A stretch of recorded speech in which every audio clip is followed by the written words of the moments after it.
Eh bien, bonsoir à tous les amis, supporters, supportrices parisiens, parisiennes, supporters, supportrices d'autres clubs, amoureux, amoureuses du football, bienvenue à vous. Les amis, écoutez, j'ai le plaisir de vous retrouver pour une petite vidéo. J'aimerais parler parce que, tu vois, il y a plein de choses à dire. Il y a eu, il y a eu le contrat pro du petit Ismaël Garbi au Paris Saint-Germain, avec très prochainement la signature du crack au milieu de terrain du petit Zahir Emery.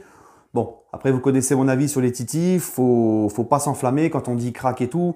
Il y en a eu beaucoup des cracks au PSG et puis finalement c'est devenu des craqués, complètement éclatés. Voilà, donc on va faire attention, mais c'est vrai que quand tu vois un mec comme Zahir Emery notamment, quand tu vois le niveau qu'il a, l'Euro U17 qu'il a fait, vraiment le mec, il est au-dessus, vraiment au-dessus. Il a tout d'un futur grand. Voilà. Après les amis, le talent ne fait pas tout. Il faut la mentalité, le travail qui va avec, etc. D'accord? Parce que des exemples comme ça, on en a plein qui étaient des grands talents et qui n'ont pas explosé. Mais on va y revenir juste après. Vite fait, les amis, écoutez, on commence par ce petit tour d'actualité, par l'impatience. Moi, je suis patient, je veux bien être patient, mais on n'a toujours pas de coach. On reste, dans 2 semaines, c'est la reprise. Et j'ai envie de dire, mais qu'est-ce qui se passe? Que font les dirigeants? On nous annonce un jour Zidane, le lendemain c'est Galtier. Pourquoi Galtier n'est toujours pas là? Pourquoi ça traîne autant? Pourquoi Pochettino est toujours là? On ne comprend rien, tu vois. C'est comme je vous l'ai dit la dernière fois, on ne comprend pas.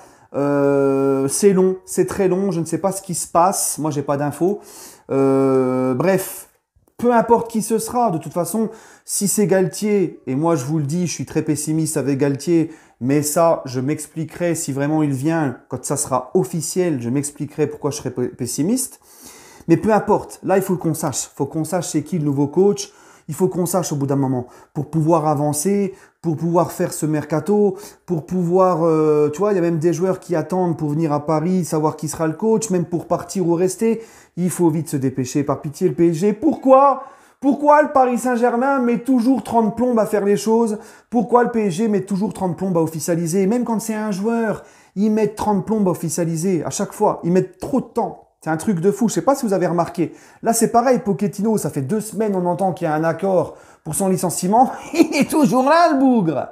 Hein, le poche. Poche, bordel, tu vois. C'est ça, Voilà, c'est le PSG, c'est comme ça. Ça met toujours 30 plombes à officialiser. Campos, c'est pareil. Ça faisait longtemps qu'on savait qu'il allait signer et tout ça. Ils l'ont officialisé il n'y a pas très longtemps. Tu vois, c'est toujours comme ça, le PSG. Et c'est fatigant, les amis. Dépêchez-vous. On a assez attendu déjà avec l'épisode Mbappé, ça a été long, pénible, fatigant.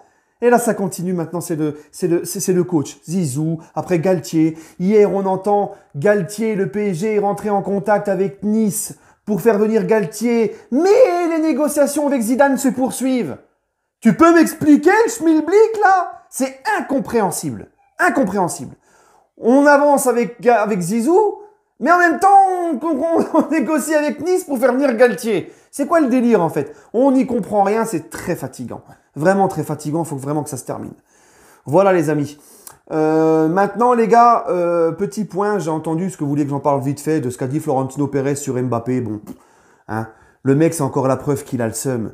Passez à autre chose, oh les Madrilènes, que ça soit les supporters, les joueurs, le président, ils parlent que d'Mbappé, ils envoient des pics à Mbappé, c'est bon maintenant. Passez à autre chose, ça fait un petit bout de temps maintenant que c'est fait. Passez à autre chose, vous êtes un grand club, vous avez gagné votre 14e Ligue des Champions, sans Mbappé.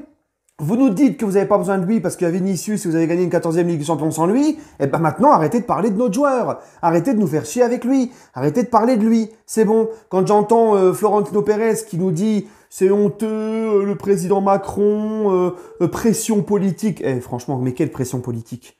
Tu crois quoi? Tu crois que Macron, il a menacé Mbappé? Je vais kidnapper tes parents on va kidnapper tes parents ou quoi que ce soit si tu signes, si tu prolonges pas à Paris. Quelle pression politique? Mbappé, c'est un homme libre. Il était libre à la fin de son contrat. S'il voulait partir, il partait. Macron, tu crois qu'il va faire quoi? Non mais franchement, sérieusement. Et puis en plus, c'est gonflé de s'offusquer comme le fait Florentino Pérez. Parce que Macron est intervenu dans le dossier Mbappé, quand tu sais quand même que le roi d'Espagne a effacé les dettes du Real Madrid. C'est quand même très gonflé. Quand tu sais que le roi d'Espagne, le Barça et le Real sont hyper endettés, a accepté des prêts encore par les banques espagnoles à cause du Covid et tout. Donc, hein? Faut arrêter la mauvaise foi un petit peu. Bref, les amis, maintenant, le dossier Garbi, tout ça, bah écoutez, moi je suis très content. Il est important quand même de garder nos jeunes titis, comme Xavi Simons, tout ça, avec du potentiel. Maintenant, il ne faut pas refaire la même bêtise que cette saison. Si tu sens qu'il n'y a pas de place pour ces jeunes-là, que c'est trop tôt encore pour les mettre dans la rotation ou quoi, parce qu'il y a du monde, et que tu vises haut, au moins prête-les. Le petit Garbi, par exemple, là, il a signé pro. J'espère que le club va pas le faire moisir en tribune toute l'année. Il y a déjà plus de réserve au PSG, ils l'ont supprimé, donc les jeunes n'ont rien à jouer, mis à part la Youth League. Donc si vraiment Garbi, tu sens que c'est encore trop juste, il peut pas intégrer le PSG, même dans la rotation, eh ben au pire des cas, le petit Garbi, prête-le. Prête-le, et puis s'il explose vraiment, tu le reprends pour faire passer un cap et pour le mettre dans la rotation. Mais si c'est pour faire comme le petit Michu et Simon cette saison, ne pas du tout les intégrer dans la rotation, ça ne sert strictement à rien. Donc c'est très bien de les prolonger, les titis, mais il faut que derrière on fasse les choses intelligemment. S'il a prolongé le gamin, c'est qu'il a eu des garanties, peut-être t'intégrer dans la rotation ou pourquoi pas te prêter. Voilà. Mais en tout cas, ça me plaît. Voilà, il accepte de rester dans son club formateur. Il aurait pu partir comme certains partir à la fin de son contrat et dire ciao tout le monde. Et ça veut dire aussi l'arrivée le changement de directeur sportif et éventuellement aussi bientôt du coach, ça a aussi pesé, je pense, dans la décision de ces titis-là, parce qu'on sait que Leonardo que les titis, c'était pas le grand amour. Voilà les amis. Maintenant, j'aimerais revenir vite fait, puisqu'on parlait et je finirai sur ça, sur Florentino Pérez, qui a parlé sur Mbappé. On en revient encore au fait que la Liga, je vous l'ai dit, donc a porté plainte contre le Paris Saint-Germain. On en a parlé dans la dernière vidéo, mais j'aimerais juste en parler. J'en ai parlé tout à l'heure sur mes réseaux, mais vous le dire à vous aussi, qui ne me suivez pas sur mes réseaux.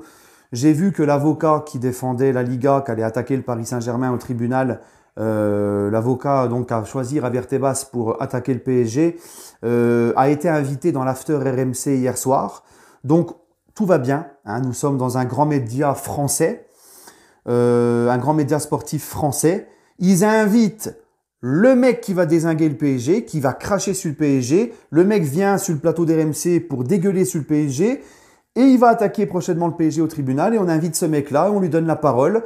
On invitera bien évidemment chez RMC pas du tout l'avocat du PSG pour venir et écouter les deux parties, ce qu'ils ont à dire. Non, on a juste invité l'avocat qui tape sur le PSG parce que c'est comme ça en France. Il faut buzzer sur le PSG, il faut faire du PSG bashing parce que ça fait de l'audimat. Voilà où on en est. Est-ce qu'en Espagne, si la Ligue 1 attaquerait les gros clubs espagnols, est-ce qu'en Espagne, dans un gros média, on inviterait l'avocat de la Ligue 1? Jamais de la vie. Jamais, les gars. Voilà les pitoyables médias français, comment ils sont. Et encore une fois, ils ne viendront pas inviter l'avocat de la défense, l'avocat du PSG.